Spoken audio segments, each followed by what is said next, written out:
Entonces, en este mes de mayo tenemos por costumbre hablar temas que tengan que ver con la familia, debido a que en este mes se celebra el Día de la Madre, ¿no? Entonces hay la oportunidad de hablar de la madre, del padre, de los hijos, de la obediencia y del matrimonio. Entonces la propuesta es que hagamos ese intervalo. Vamos a hablar estos domingos de temas que tienen que ver con el matrimonio, con la familia. Ahora, mire usted lo siguiente, hermano. Según datos de la Superintendencia de Notariado y Registro, entre febrero de 2016 y febrero de 2017, se registraron en el país 64.709 matrimonios y 24.994 divorcios. Es decir, según los datos de la Notaría de Notariado y Registro, una tercera parte de esos matrimonios celebrados en un año se separaron, se divorciaron. En este mismo periodo se presentaron, y este es un dato que es un poco difícil, 10.037 uniones maritales de hecho. Una unión marital de hecho es cuando un hombre y una mujer resuelven irse a vivir, como decimos nosotros así. Pero supuestamente de esos 10.300 uniones maritales, 1.133 se disolvieron, según esta entidad. Únicamente en Bogotá, la mitad de los matrimonios civiles se divorció. La mitad. Entonces, algo está pasando con el problema del matrimonio en Colombia, en el país y yo creo que en el mundo. Bien, son muchos los factores que influyen negativamente en la estabilidad del matrimonio. El tema es amplio, son muchas cosas. En esta mañana yo quiero solamente referirme a algunos factores.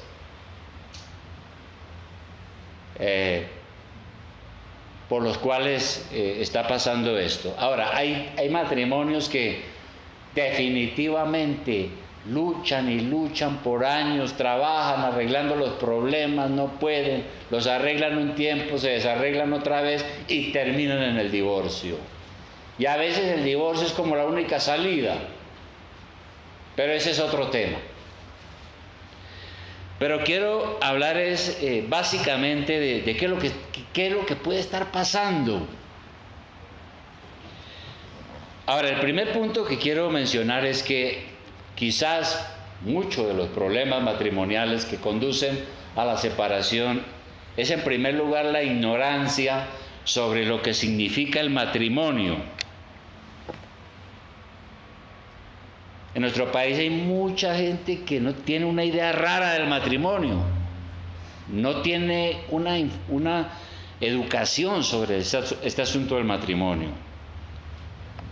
La etapa del noviazgo, por ejemplo, es una etapa de preparación. No es una etapa para tener relaciones prematrimoniales, es de preparación. Para conocerse mutuamente, para conocer a los padres, para evaluar si la persona conviene o no. Es un tiempo de preparación. Es una etapa en la cual el hombre y la mujer deben ser muy sinceros. El problema es que muchas veces eso no es lo que se hace. Así que después de pocos meses de casados, ya están peleando y lanzando frases como por ejemplo esta: yo no pensé que usted fuera así. Yo me casé, pero yo no pensé que usted fuera así. El asunto, hermano, es que fueron al altar embriagados de amor y no escucharon muchas veces lo que el pastor les habló acerca de la seriedad del pacto matrimonial y cómo Este pacto es un juramento delante de Dios. Porque cuando una pareja va al altar a unir su vida, hace un pacto delante de Dios y de la congregación. De manera que hay parejas que entonces oyeron pero no escucharon. Fueron al altar con los oídos sordos.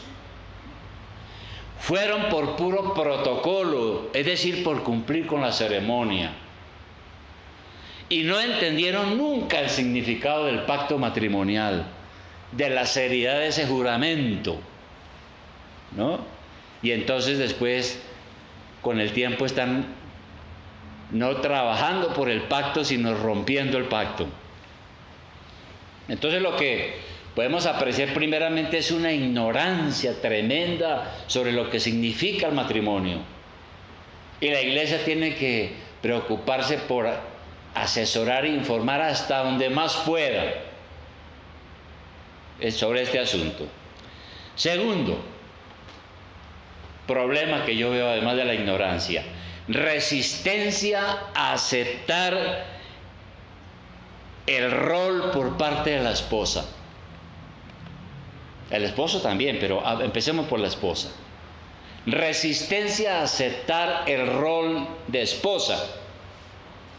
No se nos hace extraño que quienes no conocen la palabra de Dios vivan confundidos sobre cuál es la responsabilidad de cada uno. Entonces los que no conocen la palabra de Dios se casan, empiezan su vida conyugal y resulta que andan confundidos, no saben exactamente qué es lo que tiene que hacer ella y qué tiene que hacer él. Pero en el caso de los cristianos, eso sí es vergonzoso. Porque ellos debieran saber exactamente, si conocen la palabra de Dios, cuál debe ser su comportamiento. Nosotros estamos viviendo en tiempos en que se está confundiendo a la sociedad sobre el verdadero papel de la mujer, ya sea como madre o como ama de casa o como esposa, por supuesto. En general la sociedad está confundida. Desde hace unos 40 años comenzó a colarse en la iglesia lo que se conoce como el feminismo o igualitarismo, que es un movimiento que nació no de cristianos, sino de gente más con un tema político. ¿Y qué es el feminismo o el igualitarismo? Es esa ideología que dice que el hombre y la mujer son iguales. Ninguno tiene que someterse a nadie. La mujer puede hacer lo mismo que el hombre. De hecho, hay mujeres que adoptan una actitud marimacho. Una mujer marimacho es aquella mujer que tiene características muy hombrunas, muy de macho. Y dice esa ideología que eso de que el hombre, por ser hombre, tiene un papel especial, eso no es cierto. Y ese es el pensamiento de los que son ignorantes acerca de la palabra de Dios o de los que no creen. Entonces ellos no ven ninguna diferencia, nada, una igualdad plena, etc. Pero los que ya son cristianos no pueden hacerse los ignorantes porque tienen la guía de la palabra de Dios. Por lo tanto, no tienen excusa sobre su responsabilidad.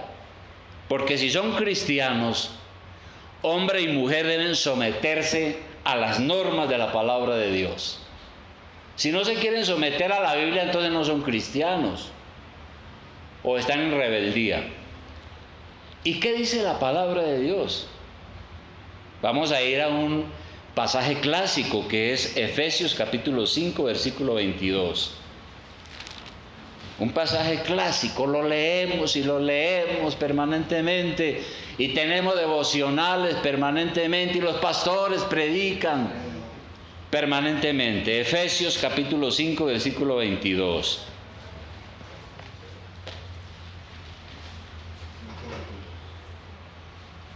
Podemos leer desde el 21, ¿no?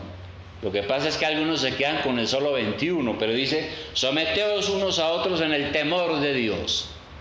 ¿Y cómo es ese sometimiento en el temor de Dios? 22, las casadas estén sujetas a sus propios maridos como al Señor.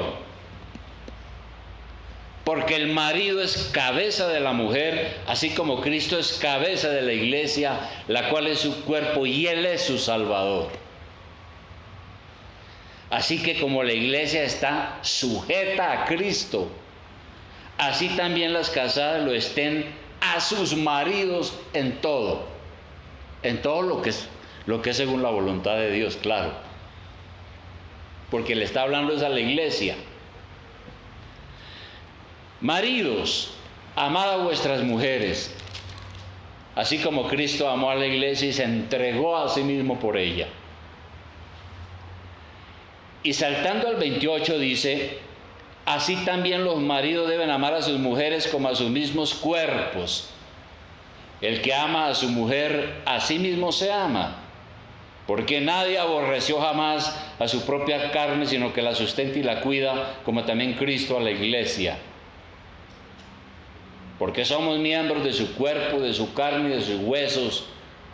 Por esto dejará el hombre a su padre y a su madre y se unirá a su mujer, y los dos serán una sola carne. Grande es este misterio. 33. Por lo demás, cada uno de vosotros ame también a su mujer como a sí mismo, y la mujer respete a su marido. Y bueno, como dije, los pastores predican, hay libros, hay meditaciones, hay congresos, hay seminarios y dele. Pero del dicho al hecho hay mucho trecho, ¿no? Del dicho al hecho hay mucho trecho sobre este asunto. ¿Y por qué digo eso? Bueno, tenemos que un hombre y una mujer se enamoran. Vienen los cursillos matrimoniales y todos felices. Y viene la luna de miel y todos felices. Hasta cuando empieza la vivencia normal del matrimonio, la cotidianidad, el día a día. Entonces el pecado empieza a manifestarse y a hacer sus estragos. Si la pareja no está verdaderamente confiando en el Señor y obedeciendo. La mujer entonces ya no acepta que Él es la cabeza, aunque lo escuchó allá en el altar, pero ya no acepta que Él es la cabeza y tampoco quiere asumir los papeles del matrimonio, como esposa o como madre o como ama de casa, etc. Y entonces uno escucha frases como las siguientes: no, yo quedarme en la casa ni lo sueñe, ni lo sueñe. No, yo tener que estar atenta a la ropa de mi marido y cuando llega cansado del trabajo, listo a atenderlo, ni de fundas voy a hacer eso. No, yo qué me voy a poner a cocinar, si la cocina lo que hace es degenerarme. Y así hay una cantidad de cosas que las mujeres dicen. ¿Y a dónde lleva eso? Al divorcio. Lleva al divorcio. Tenemos un pariente, y a veces es bueno poner ejemplos desde que no se conozca el santo. Tenemos un pariente que se divorció de su mujer porque ella solo pensaba en el arreglo personal, ¿no?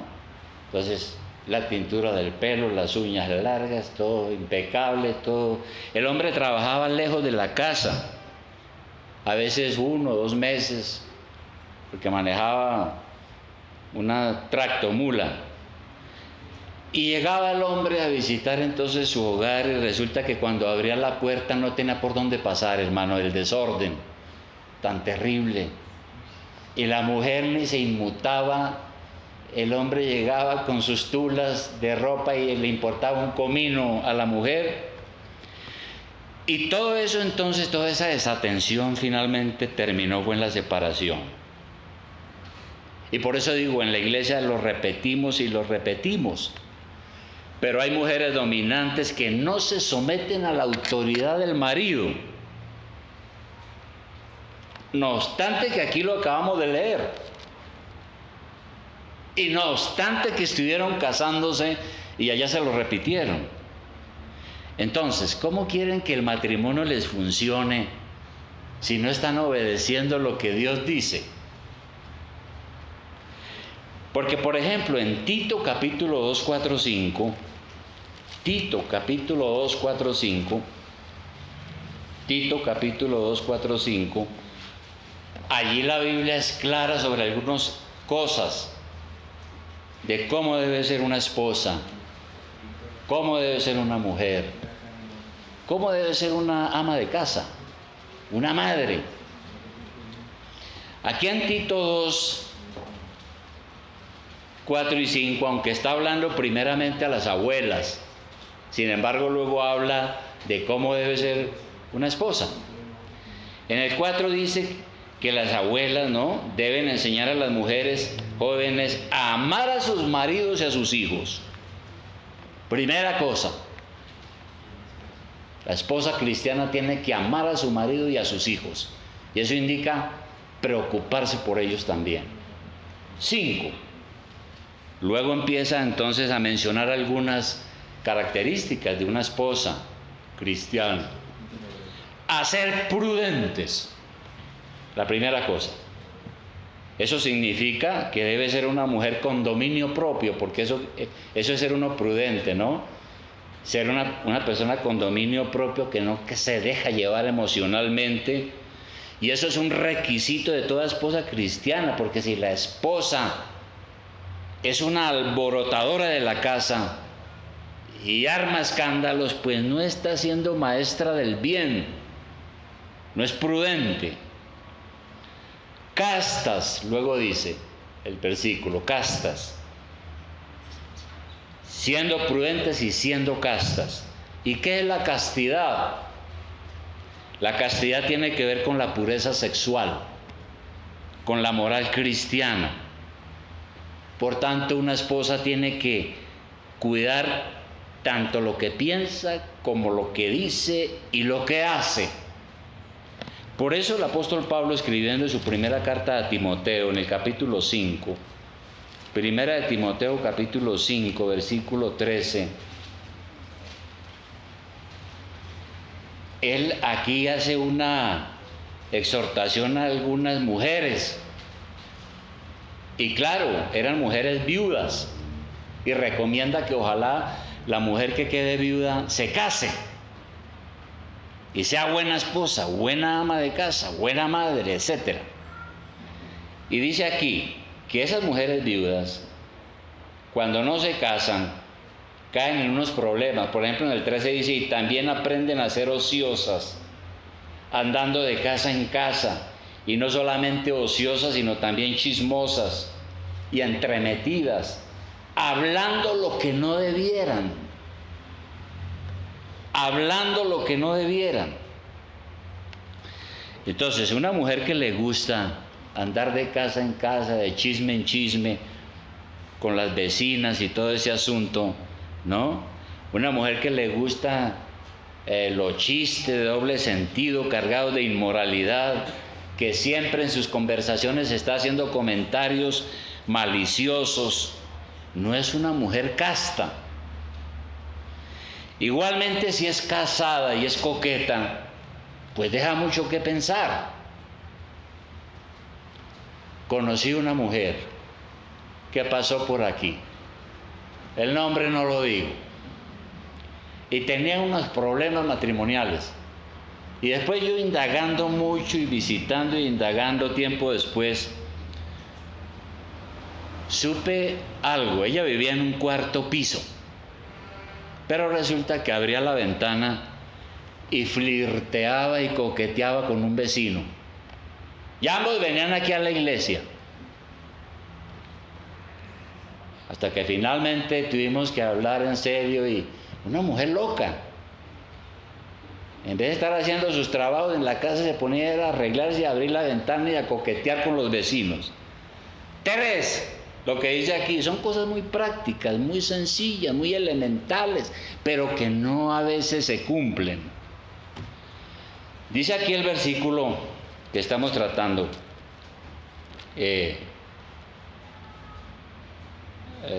Timoteo 2:4.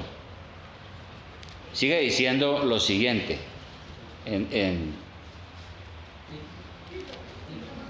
¿Dónde estábamos? Primera de Timoteo. Tito 2:4-5. Tito 2:4-5. En el versículo 5 sigue diciendo, dice, a ser prudentes, castas, dice cuidadosas de su casa. Cuidadosas de su casa. Es decir, hacendosas, que se preocupan por sus familias, buenas administradoras.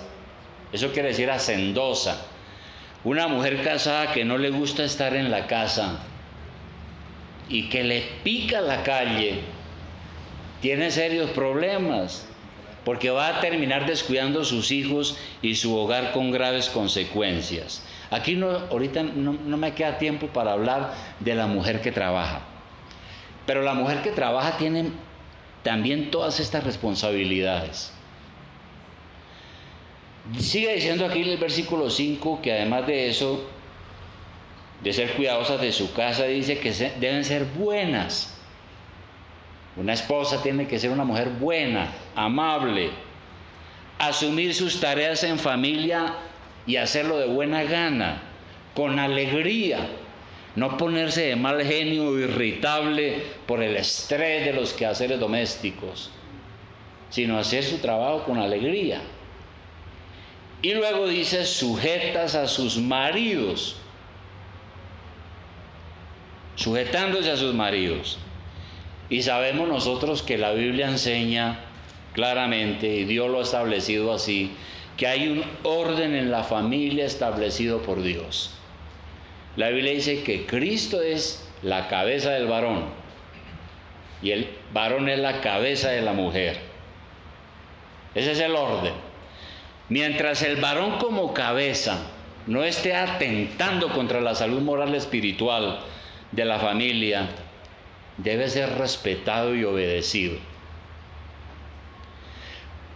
Por eso el mejor consejo que un pastor puede darle a una mujer joven que quiere casarse es el siguiente consejo.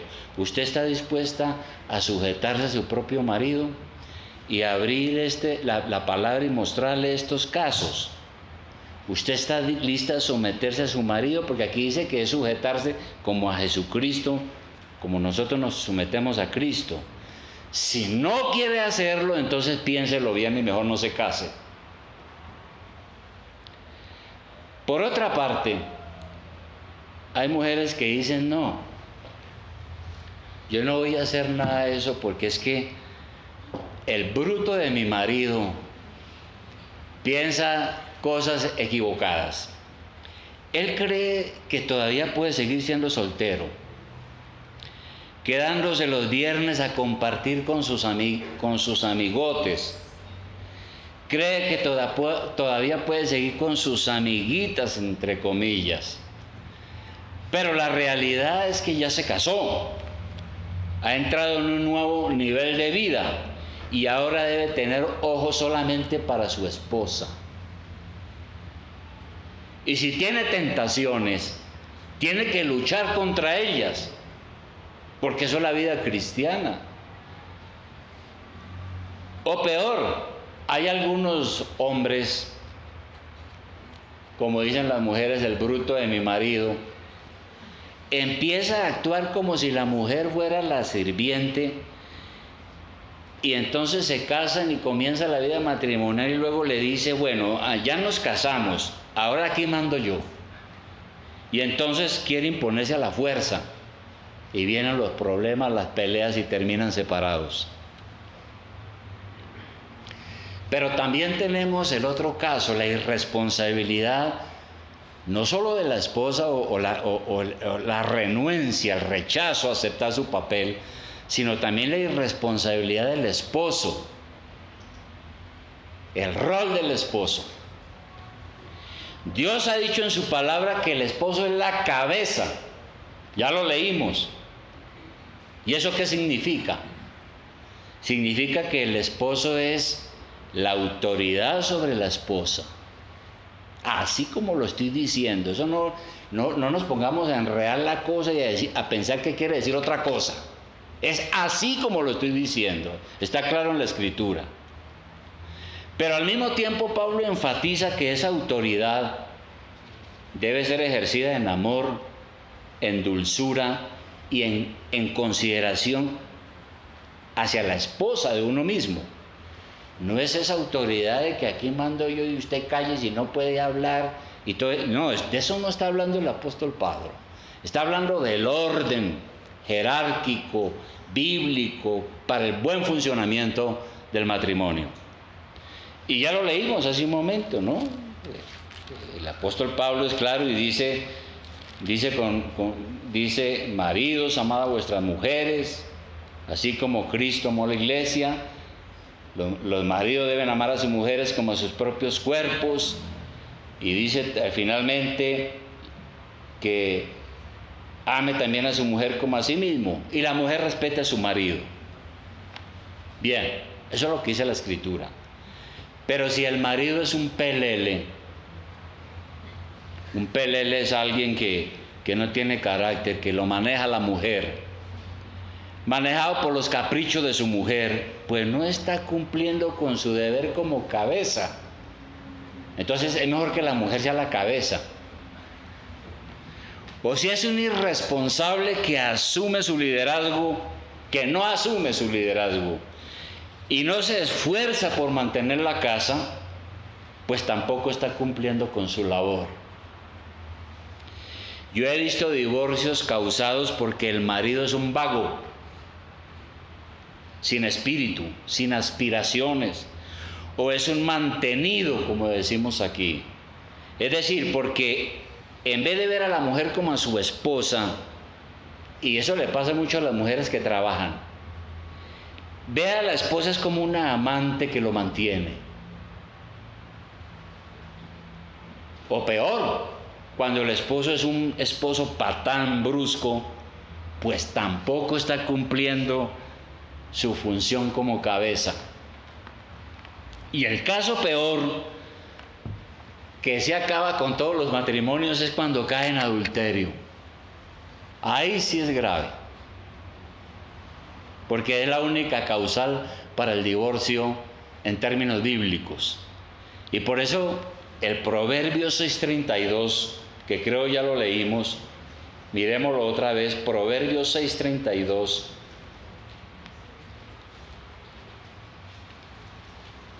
Proverbios 6:32.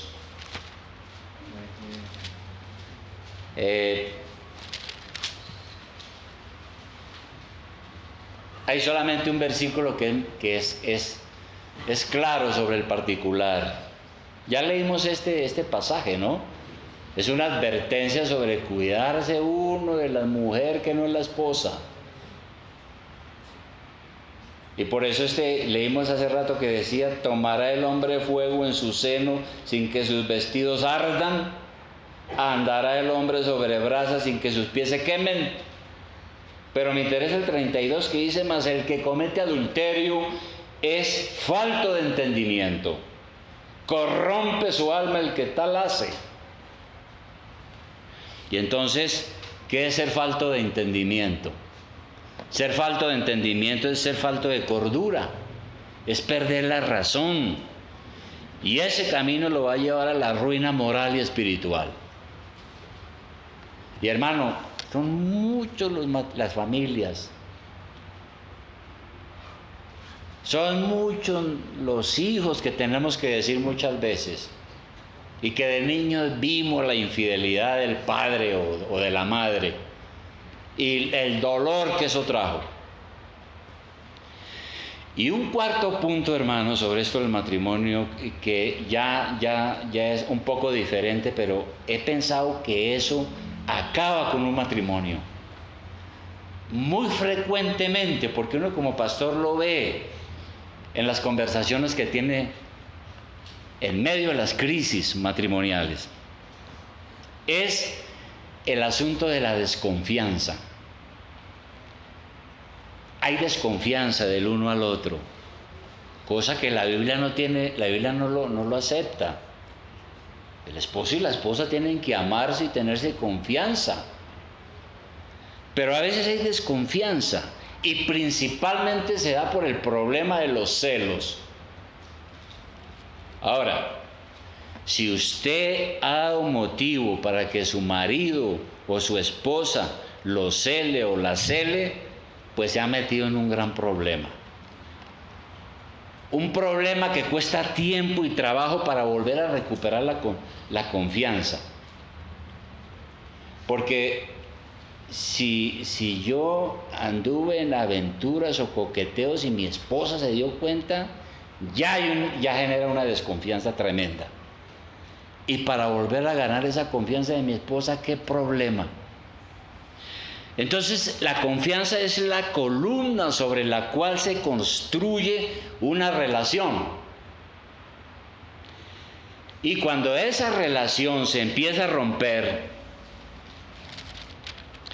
comienza una serie de sospechas que llevan a muchas otras cosas, como el querer controlar al cónyuge, al otro. Comienzan persecuciones y acusaciones. Porque eso lo he visto yo en el trabajo pastoral, cuando hay desconfianza. Y entonces se va generando una situación de estrés, de angustia, de incertidumbre en la relación, ¿no? Por la desconfianza. Así que los efectos son muy nocivos cuando hay desconfianza. Entonces uno de los dos empieza con investigaciones. Uno de los dos se transforma en detective y empieza a buscar evidencias en todas partes de la infidelidad de su pareja. Y entonces empieza a buscar en el chat, en el email, en el Facebook, en el celular, y cela al otro hasta con la sombra. Y lo que se ha visto entonces es que los celos carcomen el alma, quitan la paz, y en algunos casos los celos llevan a tragedias. Hay personas que por celos han secuestrado a la otra o al otro, lo han agredido y finalmente lo han asesinado, como hemos visto casos muy tristes. Entonces, ese problema de los celos y la desconfianza es terrible. Además de eso, los especialistas de la conducta han descubierto una enfermedad mental. Hoy en día, pues, hay una cantidad de descubrimientos sobre esas situaciones. Entonces, han descubierto que hay una enfermedad mental que se llama la celotipia o celopatía. Y el que tiene esa enfermedad vive en un estado de infelicidad. Tiene miedo de que lo traicionen, sospechas de engaño y muchas veces sin ninguna prueba. Y eso entonces dicen algunos que son celos patológicos, que necesitan tratamiento psiquiátrico. Ahora, cuando los celos son infundados,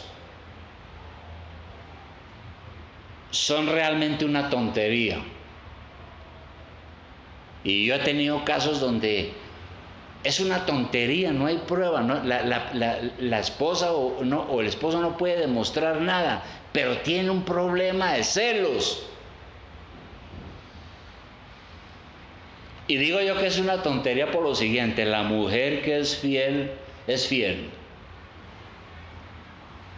Y la que es infiel, lo es, así el marido ande detrás de ella. Y lo mismo el marido. Así que si alguien tiene ese problema, yo creo que tienes que liberarse de esa carga innecesaria, porque es una carga que lo hace infeliz, no lo deja vivir, no lo deja disfrutar su relación. Conclusión a esto, hermanos.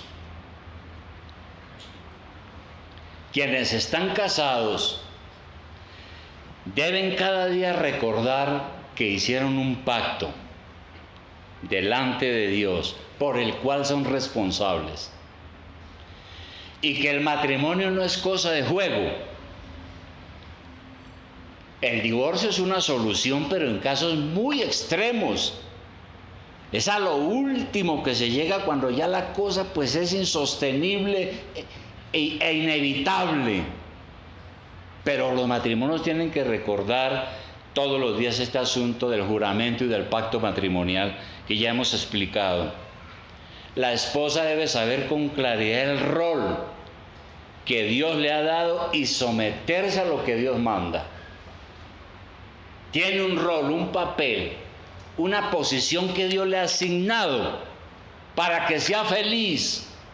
Pero si no la quiere cumplir, pues va a tener muchos problemas. El esposo, lo mismo, cada día debe recordar que Dios lo ha puesto como cabeza para guiar, liderar, poner orden en la casa y todo bajo la dirección de Dios. Y es algo que todo hombre cristiano debe cumplir, porque si no lo hace va a tener problemas graves. De manera que la relación matrimonial se nutre con el amor de Jesucristo, viviendo en el corazón de cada uno de los cónyuges. Se nutre con la confianza mutua, con el respeto y con la unidad de propósito en las metas matrimoniales. Si no hay eso, pues va a ser un matrimonio cojo, con muchas dificultades. El asunto es este, hermano. Tenemos que entender entonces que si una pareja son verdaderos cristianos, pues el Señor tiene grandes promesas. Pero si no son verdaderos cristianos, no esperen un matrimonio feliz. Yo creo que por eso es que la Biblia no aconseja muchas veces que un creyente se case con otro que no es creyente. A veces le funciona, y yo estoy admirado cómo a veces funciona eso, pero también hay muchos casos donde es un desastre completo. Porque si no son cristianos no pueden esperar un matrimonio feliz. O si creen que son cristianos y no se someten al Señor, pues no van a tener un matrimonio feliz. De manera, hermano, que la pregunta es: ¿cómo estamos llevando nuestro matrimonio? ¿Cómo usted está llevando su matrimonio?